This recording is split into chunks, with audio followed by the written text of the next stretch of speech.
Best-selling author Fern Britton, 65, has confessed that she needs to say awful things but doesn't want to risk upsetting her loved ones.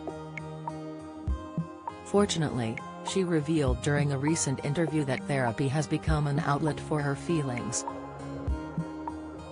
Fern's emotional struggles date back years, as she discovered in her youth that her father had left her mother to be with another woman before she was conceived, which caused trauma. She was then forced to cope with her own marriage breakdowns and a bad bout of postnatal depression. Therapy has been a vital part of healing for her, as she admitted to hosts Trish and Lorraine on the podcast Postcards from Midlife.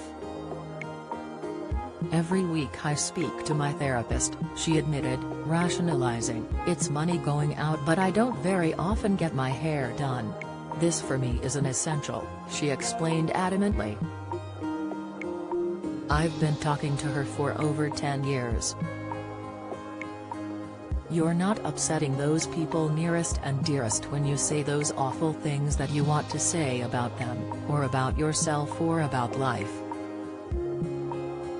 Fern's journey to strong mental health is an ongoing one, as plenty of issues have arisen throughout her life and TV career. The final time that she gave birth, she was 44 years old, and complications afterwards included a fog of depression.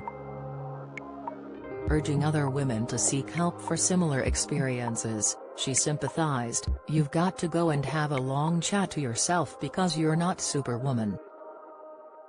If your internal dialogue is too noisy and you're thinking about mad things, you need to see a doctor."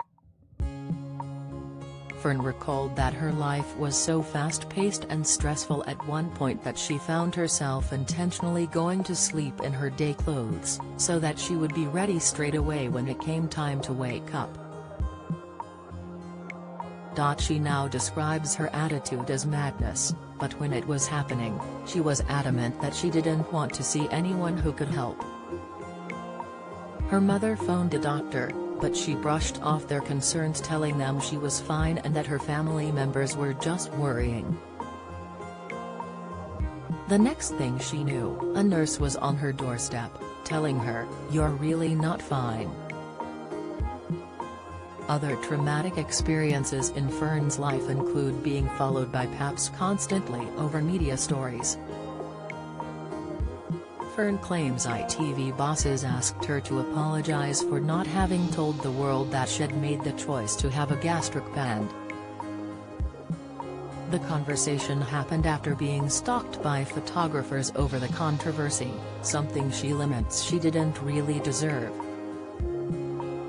Some media outlets reported that she was having a nervous breakdown after her boss chose to take her off air for a few days. Though there have been numerous stressful situations, fortunately she says has had an amicable split from her second husband Phil Vickery, musing, "Has settling into his new life and him settling into mine."